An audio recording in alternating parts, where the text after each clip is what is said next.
Indonesia akhirnya mengemas medali emas untuk pertama kalinya di cabang olahraga sepak bola SEA Games setelah 32 tahun.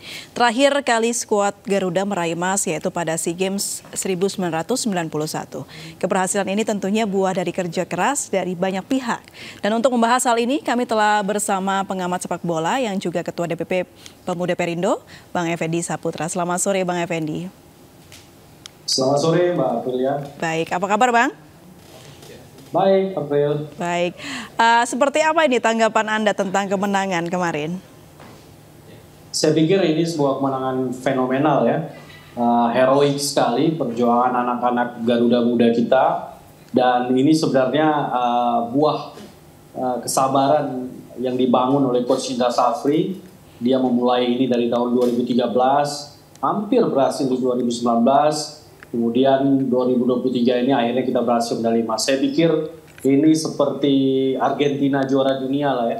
32 tahun menunggu juara dunia, kita juga 32 tahun menunggu, akhirnya meraih medali emas. Baik, akhirnya kita mendapatkan medali emas kembali. Bang Effendi, kalau kita kupas lagi pertandingan kemarin begitu ya, menurut Anda apa ini faktor-faktor yang membuat Indonesia akhirnya menang kemarin meskipun dramatis? Ya, kuncinya di mental ya, karena mental anak-anak ternyata sudah cukup kuat untuk menghadapi tekanan lawan Thailand. Dan saya melihat sebenarnya tim yang 2023 ini, mereka tampil secara bersama itu tidak instan. Mereka ini sudah dibangun dari tahun 2019, bahkan sebenarnya tim ini yang seharusnya ikut Piala Dunia U20 tahun 2021. Karena itu diundur, karena COVID, akhirnya tim ini terus dimatangkan dalam berbagai macam turnamen. Jadi kebersamaan mereka ini juga tidak instan, sudah lama mereka ini dirajut oleh Coach Sintayong dan kemudian secara mental dimatangkan lagi oleh Coach Indra Safri. Saya pikir soliditasnya, kekeluargaannya, mereka udah saling tahu lah harus ngoper ke sana, ada siapa di sana, dan secara mentalitas saya cukup yakin Coach Indra Safri ahlinya lah membangun mentalitas motivator ulung. Beliau ini kalau di dress room itu motivator ulung lah, bagaimana menanamkan semangat luar biasa kepada anak-anaknya sehingga mentalitas semangat ngeyel, nggak mau kalah ala Indonesia itu benar-benar terwujud di pertandingan kemarin malam itu. Baik, Anda menyinggung peran besar Indra Syafri begitu ya. Sebenarnya untuk sosok pelatih sendiri apa sih spesialnya Indra Syafri ini? Indra Safri adalah pelatih terbaik di Indonesia saat ini. Dia banyak tadi saya lihat tulisan-tulisan di Special One. Ya, dia di Special memang secara kelompok umur dia sudah pernah membawa Indonesia juara U19 AFF, U22 AFF dan sekarang SEA Games. Artinya dia sudah 3 kali angkat trofi Indonesia sejak tahun 91 sampai sekarang ini, trofi 3 kali diangkat itu beliau yang melatih. Jadi saya pikir beliau maestro lah, apalagi untuk kelompok umur ya. Beliau sangat paham sekali. Saya pernah bekerja sama dengan beliau dan beliau sangat paham sekali bagaimana meningkatkan mentalitas anak muda, mengorbitkan bintang-bintang muda, membuat ego dari pemain muda itu jadi stabil. Banyak penemuan-penemuan pemain berbakat yang beliau dapat dari hasil scoutingnya di seluruh Indonesia. Saya pikir tidak hanya untuk Indonesia, untuk Asia Tenggara sekarang pelatih terbaik lokal itu Indra Safri termasuk salah satu di antaranya. Baik. Iya, dengan tangan dingin Indra Safri ini timnas bisa menggapai begitu ya piala-piala yang harusnya sudah lama ya mengembalikan. Betul. Tahun lalu. Terlalu lama kita menunggu. Dan akhirnya kemarin bisa diraih dengan proses yang luar biasa sekali. Nah, selain mental tadi yang disinggung oleh Bang Effendi, lalu bagaimana kualitas per pemain yang Anda lihat pada timnas kita ini? Timnas kita inilah generasi emas sepak bola kita. Kita panen sekarang. Ini generasi emas yang dibangun sekian lama. Ini menjadi tahun panen buat sepak bola kita. Ada Marcelino Ferdinand yang sekarang merumput di Eropa, ada Witan yang sempat merumput di Eropa, akhirnya kembali ke kita. Dan saya yakin anak-anak muda ini tidak akan berhenti di sini. Mereka akan terus berkembang, mereka akan terus maju. Saya berharap tentu scouting dari Eropa, dari Jepang, Korea sudah melirik mereka ya di partai tadi malam. Dan bukan tidak mungkin tahun-tahun ke depan kita lihat anak-anak muda ini akan beredar di liga-liga level atas Asia maupun Liga Eropa. Nama-nama seperti Ramadan Sananta, nama-nama seperti Taufani, kemudian Rizky Ridho, ini saya pikir sudah pantas lah untuk main di luar Indonesia, main level kompetisi Eropa. Oke, Bang Effendi, setelah kemenangan kemarin, kira-kira apa ini yang harus dilakukan timnas untuk bisa menggapai apa yang dikatakan oleh Bang Effendi barusan? Saya pikir konsistensi ya. Di depan kita nanti ada Piala Asia. Ini juga pembuktian Piala Asia, nanti giliran Coach Sintayong yang harus membuktikan kepada publik Indonesia bahwa beliau juga peracik ulung untuk tim sepak bola. Karena Coach Sintayong pasti akan menjadikan tim SEA Games sebagai kerangka dasarnya untuk tampil di Piala Asia nanti. Kalau Coach Sintayong berani menggunakan mayoritas pemain SEA Games ini, mentalitas pemain SEA Games ini kan rata-rata masih under 22 tahun ya. Mereka akan terus berkembang, mentalitas akan berkembang. Saya pikir sekarang PR utama bagi Indonesia adalah konsistensi. Pengurus PSSI yang sekarang saya lihat sudah cukup bagus ya, baru 3 bulan menjabat, sudah langsung on the track merebut trofi sekian lama kita hilang. Tapi ini adalah bagian yang sudah dibangun oleh kepengurusan-kepengurusan sebelumnya. Saya pikir dengan profesionalismenya, manajemen baru, federasi yang cita rasanya sekarang lebih modern, lebih baru, dan dipadukan dengan skill individu populasi yang kita punya, seharusnya Indonesia tidak berhenti di SEA Games ini, tidak hanya menjadi raksasa di Asia Tenggara, tapi bisa menjadi macan di level Asia. Bang Effendi, kesejahteraan dari pelatih dan juga ofisial apakah juga penting? Ya pasti, level kesejahteraan pelatih, ofisial, baik itu pelatih goalkeeper, pelatih fisik, itu penting sekali. Karena memang sepak bola sekarang sudah masuk di periode industri ya, tidak lagi menjadi olahraga biasa. Sepak bola Indonesia sudah menjadi industri dan bisnis. Kalau dilihat bayaran untuk pemain yang bermain di liga lokal saja sudah luar biasa. Pemain muda seperti Ramadan Sananta saja angkanya sudah menembus 2 miliar rupiah per tahun.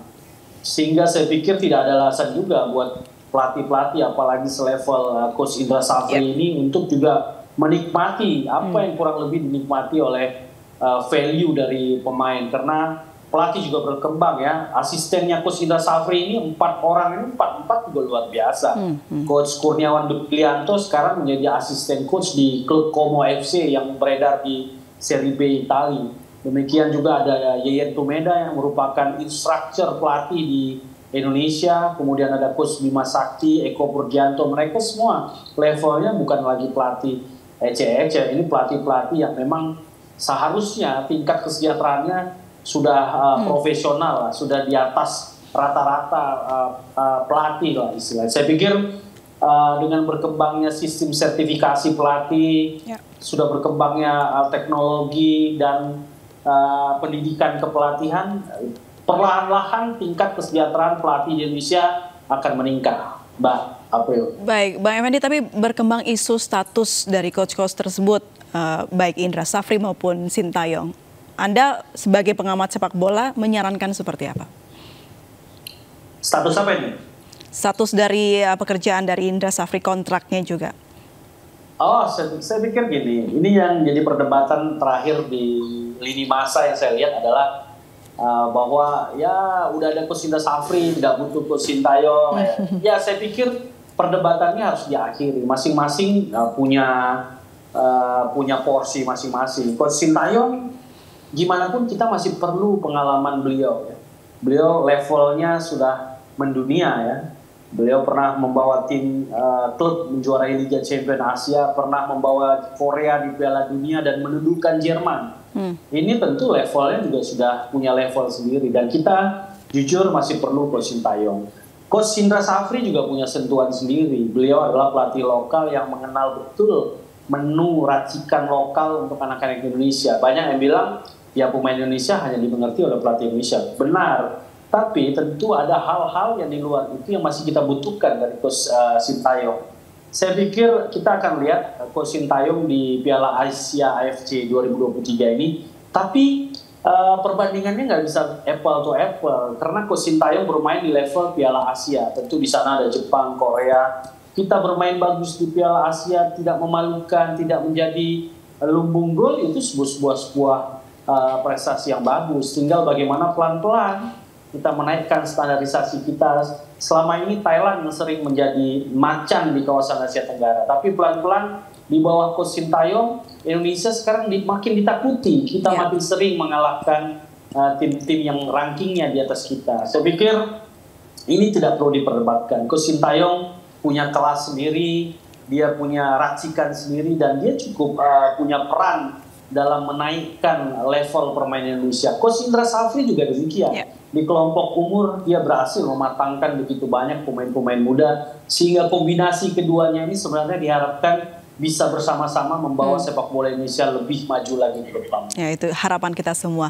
Bang Effendi, ini kurang lebih 3 jam lagi peraih medali emas SEA Games 2023 Timnas U22 akan landing nih di Jakarta. Ada pesan khusus untuk peraih medali emas kita ini, Bang Effendi? Kita menyambut dengan gegap gempita ya. Saya dengar pukul 8 mereka akan landing.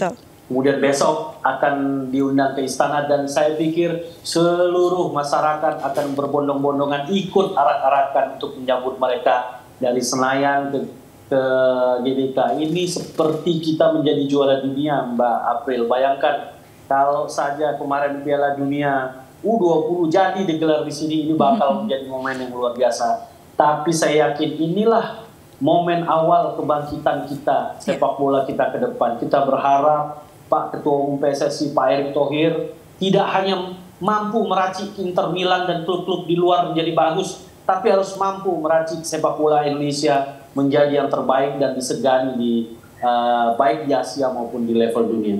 Baik, ada pesan untuk pengurus juga PSSI dan juga tim ofisialnya untuk ke depannya? Ya, saya berharap pengurus yang sekarang benar-benar objektif untuk segala hal.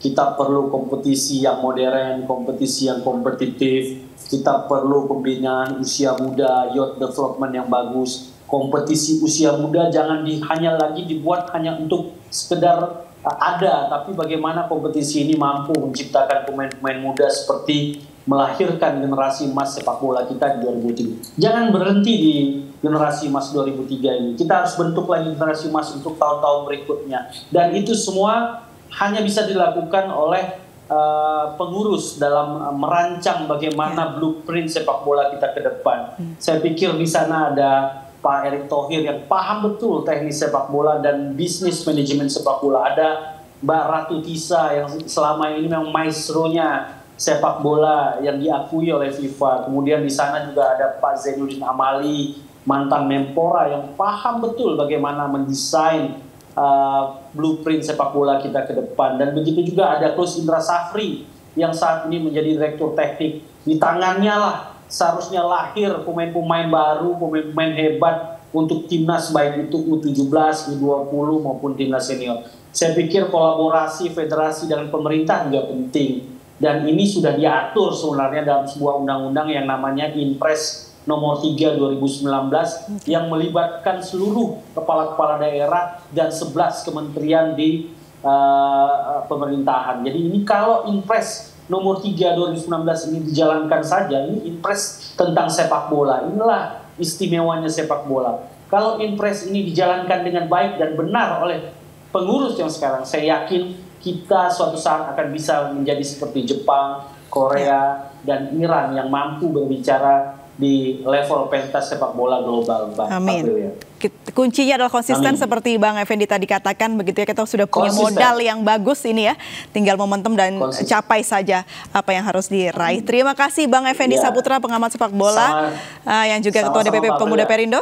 Sehat selalu dan sampai jumpa Bang. Sehat selalu.